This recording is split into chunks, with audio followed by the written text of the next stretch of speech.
Hey everyone, Kyle, the Angry Archaeologist. End of season 2025. Oh my god, it was a stressful one. Very, very stressful.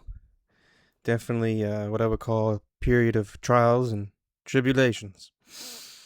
And worst of all, my dog passed away, God bless him. Little Barber. There he is. Me, I was younger. I love you, little brother. He visits me in my dreams. But archaeology was stressful as well this year. And bang goes the interpersonal difficulties. Just joking. I did make some really good friends this year at my work. This is my buddy Cameron. Great guy. I'm really happy that I was able to work with him. It was a productive year. It was just stressful for other reasons I won't get into. But if I had to pick a word that sums up this season, it would definitely be disillusionment. Disillusionment. Love the example here. Moving on. Yeah, there are uncertain times ahead in archaeology in Ontario thanks to largely this guy, Ford, Bill 5, and also the federal Bill C5. This is from an article with Carney here. There's organized resistance led by First Nations peoples again. And, the environment and cultural history is at risk. Go head on over to environmentaldefense.ca to find out more information about this impacts everyone and future generations and its destructive impact. It's pretty bad. Aside from Bill 5 and Bill C5, archaeology in Ontario really shouldn't be in the hands of private companies, in my opinion. How it works now is that archaeology companies or CRM companies, they're controlled by someone with at least a master's degree and a project license issued by the Ministry of Culture and Tourism. And developers pay CRM companies that are kind of like a lot like a landscaping company. And there are benchmarks which govern these companies, the Ontario Standards and Guidelines, which stop development and determines how stages 1 through 4 are carried out. And of course, there is, by necessity and by right, inclusion of First Nation monitors, as many stakeholders as the nations feel is appropriate. And this helps control against the destructive profit motive of the companies in ways that the standards and guidelines may miss in sometimes. But there are, engineering companies that have their own archaeology departments. It's a conflict of interest, in my opinion. And in these uncertain times ahead, it would really feel better as field technicians and all the way up to project managers. We really should, I think, be working for the Ministry of Culture and Tourism. I mean, it should be a government enterprise just to help to stabilize pay, it's unionized. There's a Leuna 3000. A lot of companies are with a labor union, which has been helpful to me this year. But it just seems like this should be in the hands of the government because I don't want to have to be on site with this profit motive. And I just get this feeling that even, there's this, the standards and guidelines are great, but there's also this inclination that I'm picking up on that people just want to go to the next job and go to the next job as any contractor would, And it's as if sometimes even saying that, hey, maybe we shouldn't develop this land, maybe there's more here, is like a bad thing to say. And that's just not right. And I think if it was in the hands of the government, the Ministry of Culture and Tourism, if archaeologists worked for them directly, things would probably be a lot better. And of course, First Nations inclusion all the way. This is their cultural history, and archaeologists, whoever you work for in archaeology, when you're on an Indigenous site, you're working for Indigenous people. You're operating on their behalf. That's why I don't show Indigenous artifacts in my videos. That's not my culture history to show. So always keep that in mind if you're heading into the CRM field.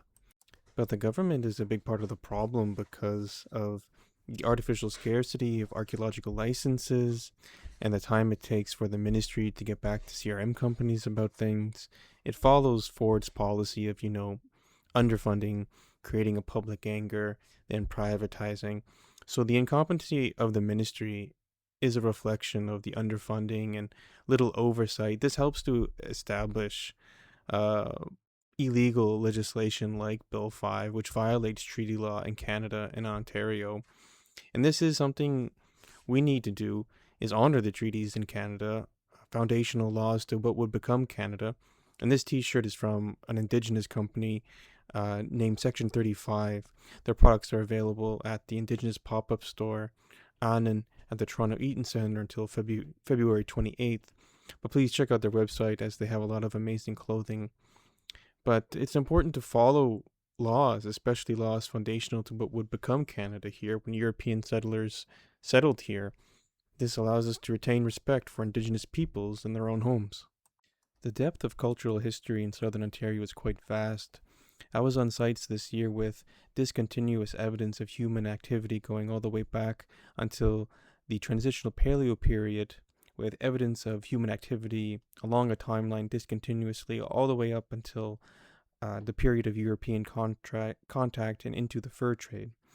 And if you like to learn more about archaeology in Southern Ontario or Ontario writ large, Before Ontario, Archaeology of a Province is an excellent book to get. If you had to get one book, get this book. It explains everything very succinctly, including the geography of Southern Ontario and the changes over time, something that archaeologists need to be acutely aware of. And it's anthological, so it has a lot of different authors that bring their own perspectives. I wish I had this book in university before I started university. And if you like to read an Indigenous intellectual who uses a lot of archaeological data in his works, Georgie Siwi, Heritage of the Circle. He has other books as well, but Georgie Siwi, a member of the Wendat, he has done a great job at dispelling a lot of the preconceived notions that unfortunately are still taught in academia today about Indigenous people, about the relationships between different groups, and definitely recommend his work as well. Aside from the danger to the environment, human life, and Indigenous cultural history, there is also a threat to settler Canadian history, including Afro-Canadian history. This is a piece of colonialware, a type of low-fire, coiled utilitarian earthenware made and used by enslaved people from Africa and North America. And this year in 2025, some of this was found right here in Southern Ontario on a site I was on myself. Southern Ontario does have a history of slavery. In 1791, there were about 300 enslaved people here in Ontario, then Upper Canada. There's also a yearly Emancipation Festival celebrated annually since 1862 at Owen Sound. Historically, one of several places of refuge in Ontario for enslaved people escaping American southern slave plantations. August 1st, 1834 was the day the British Commonwealth Emancipation Act took place, so British Canada was a point of refuge along the Underground Railway network. Before 1834, however, Lieutenant Governor John Graves Simcoe adopted a policy of what he called rational liberty, when he in 1791 adopted a gradual emancipation model which barred the importation of slaves into Upper Canada, but retained the enslavement of African people here as an institution, except that children born of enslaved mothers were freed at the age of 25. This can be called a 25-year manumission policy, if you'd like. There were about 300 confirmed enslaved people in Upper Canada in 1791, which, with a settler British population of about only 14,000, this represented around 2% of the total settler population of Upper Canada, a percentage that did go up over time via the Underground Railway network. Bill 5 and Bill C5, although from what I understand, archaeological standards will continue to apply in the case of human burials, many sites, if not most sites, do not have human remains, so Bill 5 and Bill C5 do threaten settler sites as well as Indigenous sites, except settler sites which may have evidence of enslavement here and other European cultural history as well.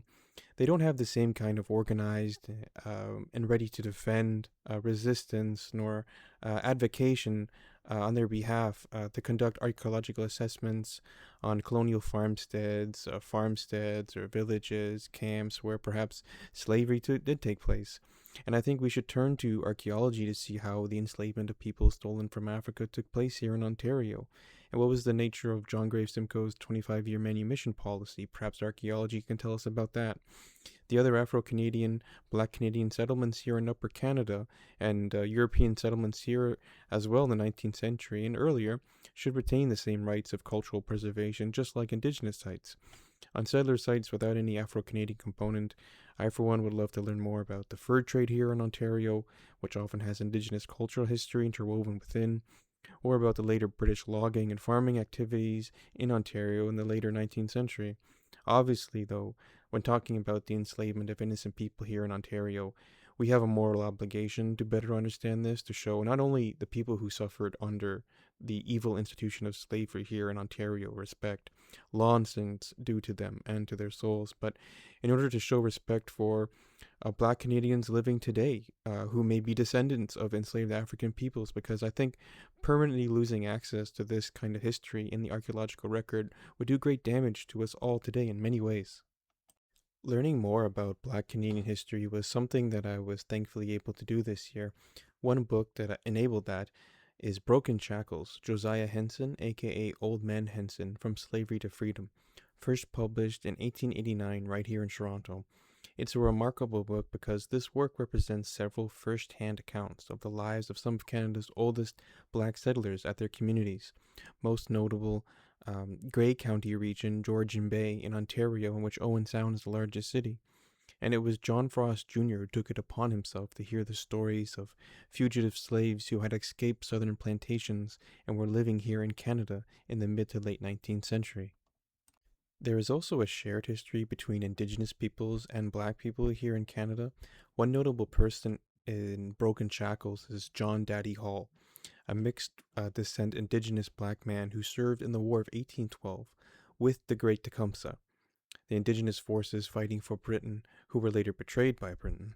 John Hall, was captured and sold as a slave in Virginia, where he spent over 10 years as a slave, eventually escaping back to southern Ontario, where he then became Indigenous interpreter and teacher in Toronto, and eventually became the town crier at Owen Sound, along with Old Man Henson, aka Josiah Henson, who was also interviewed by John Frost at Owen Sound in the later 19th century before its publication in 1889 in Toronto. The material culture of this kind of history is what's at risk here in Canada and Ontario, and while we all need to work together to retain legislation and treaties that protect cultural history wherever we may have yet to encounter it in the archaeological record here in Ontario and Canada. I would also like to mention that I've taken a lot of my references and status on Upper Canada from the 18th and 19th centuries from the book The Civil War of 1812, American Citizens, British Subjects, Irish Rebels, and Indian Allies by Alan Taylor. It focuses on the War of 1812, but it goes in depth on the conflict's antecedents and goes into deep narrative-style history of Upper Canada, aka Ontario, in the late 18th and into the 19th centuries.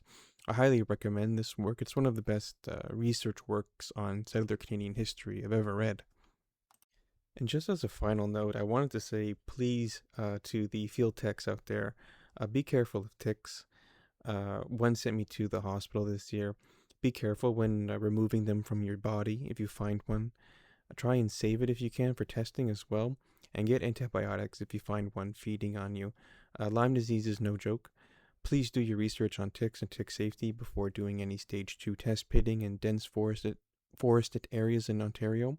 Again, Lyme disease is no joke, but on a happier note, that's all for now. Thank you for watching. Kyle, the Archaeologist. Happy holidays. Take care and see you next year.